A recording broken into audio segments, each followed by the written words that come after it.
In fighting games, players spend countless hours organizing, debating, and putting together tiers of how characters or weapons should be placed. Then how come the worst weapon in Brawlhalla surprised everyone with sudden championship victories? Cannon had been listed as the worst weapon in all of Brawlhalla, but suddenly took over when winning Spring Championship of 2019. But it wouldn't stop there. Cannon would also win DreamHack Rotterdam and Low Tier City 8. Then in 2v2s win DreamHack Montreal, DreamHack Dallas, and the Autumn Championship, as well as Brawlhalla's World Championship of 2019. These tournament victories would flip the game upside down, resulting in major changes. But who or what was the driving force behind this? It would be no other than Sandstorm and Boomie. Well then, why had Boomie put Cannon so low on his tier list? And why should we even care about Boomie's tier list? Well, in the year of 2019, Boomie had already built an amazing reputation with previous tournament success, such as first place for both doubles and singles at DreamHack Montreal of 2018, as well as third place in the Brawlhalla World Championship of 2018. And in building this reputation, he had gained the respect of the community to have accurately depicted tier lists on his YouTube channel. In January, back to the beginning of the year, Boomie placed Zol, the first Cannon legend, all the way at the bottom tier and in last place, as well as his main weapon Cannon being in bottom tier for weapons, also in the last place. But this would all soon change with the Spring Championship of 2019. Sandstorm would pick Zol for the Spring Championship, refusing to even touch Axe, but showing some of the best Cannon gameplay ever seen. Casters at first couldn't even tell if he was being serious or just messing around, and he really thought Cannon was this good. That we've Wait, is he known him for. Is this a button check? No. Are we seeing Sandstorm Cannon in tournament? Oh yeah. Zol competitively doesn't exist.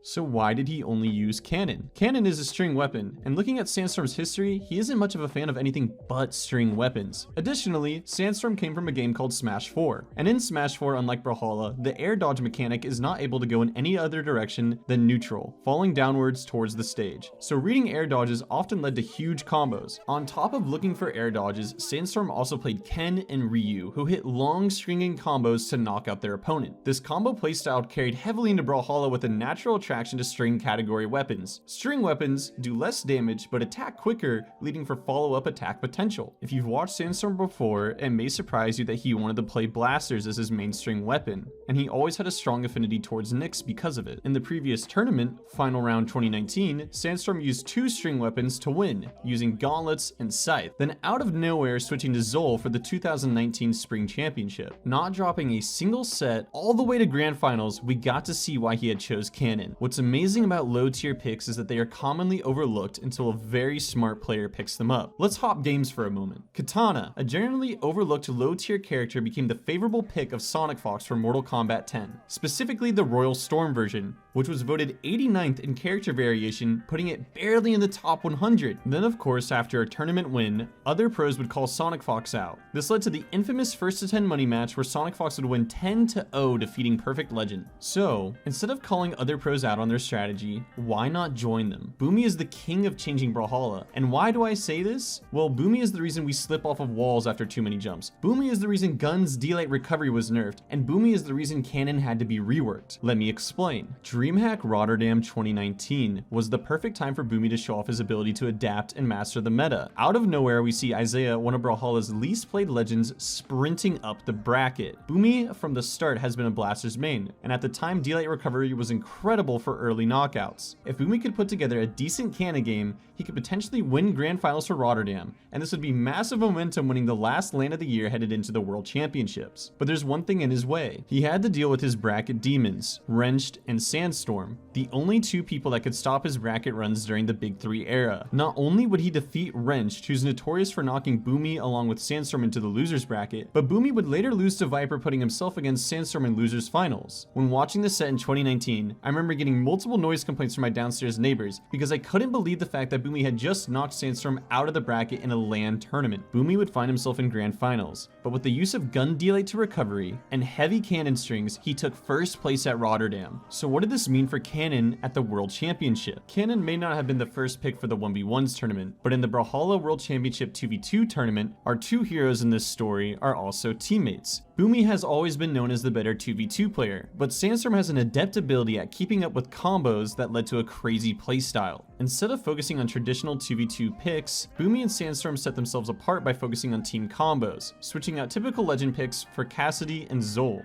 If you can just isolate one of the opposing team's players for a second, they would create amazing combos on the fly.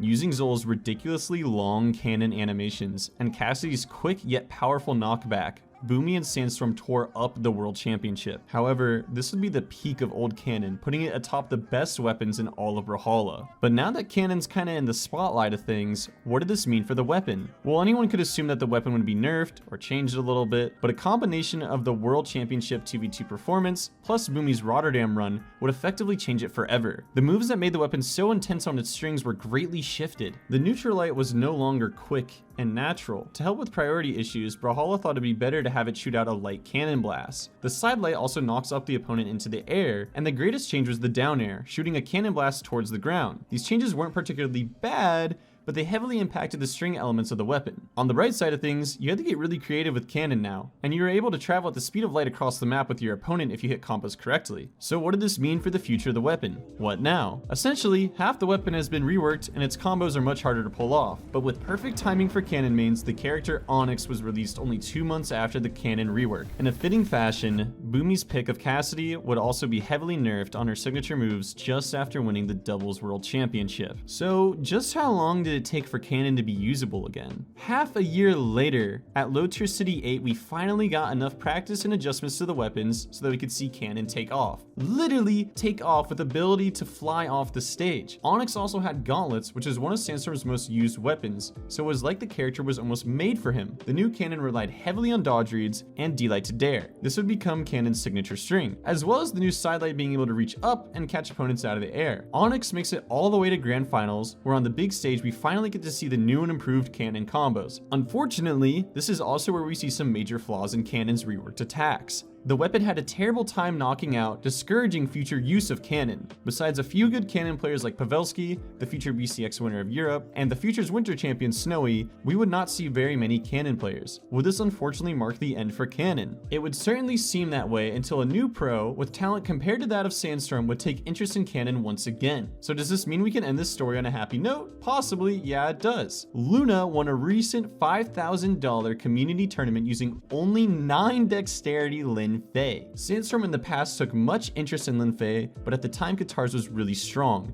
and the best player at Katars hands down was Wrenched. Undoubtedly better than everyone else with the weapon, he would stop Sandstorm every single time from taking first place placements on Lin Fei. In the grand finals of DreamHack Dallas, Wrenched would 3-0 Sandstorm. So close. Stay up over those dash side lights. Both Gets of them the are double red. down light That's recovery. it. Wrenched wins 3-0 over. But recently, we're seeing Cannon pop back up. Luna has been money matching as he always does, but this time with Onyx, and it looks like Boomie also believes Cannon characters can be used for 3v3s. The weapon once went from string combos that similar of Scythe that were incredibly fast and light hitting, to more of a heavier weapon, and honestly a spot where it should always have been, slower yet able to string together like Hammer. And if you guys like to dive into Brawlhalla history like this, let me know what else you're interested in. Potentially Scythe, for example? The weapon that everyone either hates or absolutely loves and can't get enough of it? Also, instead of just letting me know stuff in the comments, I now have a Discord that can be used to discuss Brawlhalla players, hot takes, or even your thoughts on my videos. I can reply in much greater detail to the comments there too, and maybe even hop into voice chat. But not only do I have a Discord, I've been trying some other new things, such as streaming, where I play with viewers and do research for future videos. So if you want to join me on a stream, catch me at twitch.tv/itsvondake. And if you really like these videos and would like to show me extra support, starting at $1, I will be linking my Patreon, which will give you some Discord perks as well as the ability to 1v1 me on Brawlhalla. Thank you for making it all the way to the end of this video. I appreciate each and every one of you who watches, comments, likes, and subscribe, and I can't wait to see you next time.